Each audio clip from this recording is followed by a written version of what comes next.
Hello friends, welcome to నా style వంటకాలు. ఇవాల్టి రెసిపీలో వచ్చేసి రొయ్యల మసాలా కర్రీ ఎలా ప్రిపేర్ చేసుకోవాలో చూద్దాం. ముందుగా రొయ్యలను తీసుకొని వీటిలోకి ఒక హాఫ్ టీ స్పూన్ వరకు కారం, అదేవిధంగా ఒక హాఫ్ టీ స్పూన్ వరకు సాల్ట్, ఒక హాఫ్ టీ స్పూన్ వరకు ధనియా పౌడర్, ఒక హాఫ్ టీ స్పూన్ వరకు పసుపుని వేసుకోవాలి. తర్వాత దీంట్లోకి కొంచెం గరం మసాలా, ఒక హాఫ్ టీ స్పూన్ వరకు అల్లం వెల్లుల్లి పేస్ట్ని వేసుకొని బాగా మిక్స్ చేసుకోవాలి. వీటికి పట్టేలాగా కలుపుకోవాలి. ఇలా కలిపేసుకొని దీన్ని ఒక హాఫ్ అన్ అవర్ పాటు పక్కన పెట్టేసుకోవాలి, మూత పెట్టేసుకొని. తర్వాత స్టవ్ పై వండి పెట్టేసుకొని దాంట్లోకి తగినంత ఆయిల్ వేసుకోవాలి. తర్వాత కొంచెం చెక్క, యాలకులు, సాజీరా, లవంగా, బిర్యానీ ఆకు యాడ్ చేసుకోవాలి. తర్వాత దీంట్లోకి ఉల్లిపాయ పేస్ట్ని వేసుకొని పచ్చివాసన పోయేంత వరకు బాగా వేయించేసుకోవాలి. ఇలా కొంచెం కలర్ చేంజ్ అయిన తర్వాత ఇప్పుడు దీంట్లోకి టమాటో గుజ్జును కూడా యాడ్ చేసుకోవాలి. టమాటోని కూడా ఇలా ప్యూరీలాగా మిక్సీ పట్టేసుకొని వేసుకోవాలి. ఇలా వేసుకోవడం వల్ల మనకి గ్రేవీ అనేది చాలా బాగా వస్తుంది. ఇలా మొత్తం మిక్స్ చేసుకున్న తర్వాత ఇప్పుడు దీంట్లోకి ఒక హాఫ్ టీ స్పూన్ వరకు పసుపుని, ఒక హాఫ్ టీ స్పూన్ వరకు అల్లం వెల్లుల్లి పేస్ట్ని యాడ్ చేసుకొని పచ్చివాసన పోయేంత వరకు వీటన్నిటిని బాగా వేయించేసుకోవాలి.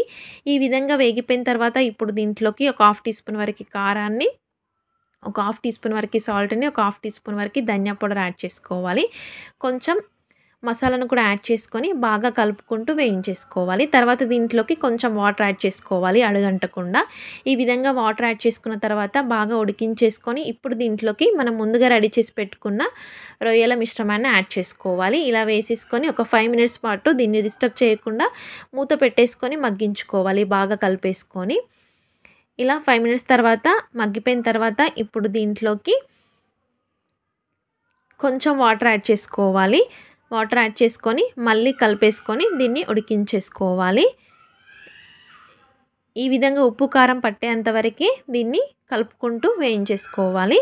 వాటర్ వేసుకున్న తర్వాత మళ్ళీ ఒక్కసారి కలిపేసుకొని దీనిపై మూత పెట్టేసుకొని ఇంకొక 5 నిమిషాల పాటు స్టవ్ మీడియం ఫ్లేమ్లో పెట్టేసుకొని ఉడికించుకోవాలి. ఫైనల్గా మనకి ఈ విధంగా కర్రీ అనేది రెడీ అయిపోతుంది. ఇప్పుడు దీంట్లోకి కొంచెం కొత్తిమీరని కూడా యాడ్ చేసేసుకోవాలి. ఈ విధంగా వేసేసుకొని స్టవ్ ఆఫ్ చేసుకుంటే సరిపోతుంది. చాలా సింపుల్గా అండ్ టేస్టీగా చక్కటి గ్రేవీతోటి రొయ్యల మసాలా కర్రీ అనేది రెడీ అయిపోయింది. ఈ రెసిపీ మీకు నచ్చినట్టయితే లైక్ చేయండి, షేర్ చేయండి. అదేవిధంగా మా ఛానల్ని ఫస్ట్ టైం చూస్తున్న వారైతే సబ్స్క్రైబ్ చేసుకోండి, బెల్ ఐకాన్ కూడా క్లిక్ చేయండి. మా దగ్గర నుంచి ఎలాంటి కొత్త వీడియోస్ వచ్చినా మీకు వెంటనే నోటిఫికేషన్ రూపంలో వచ్చేస్తాయి. Thank you for watching friends.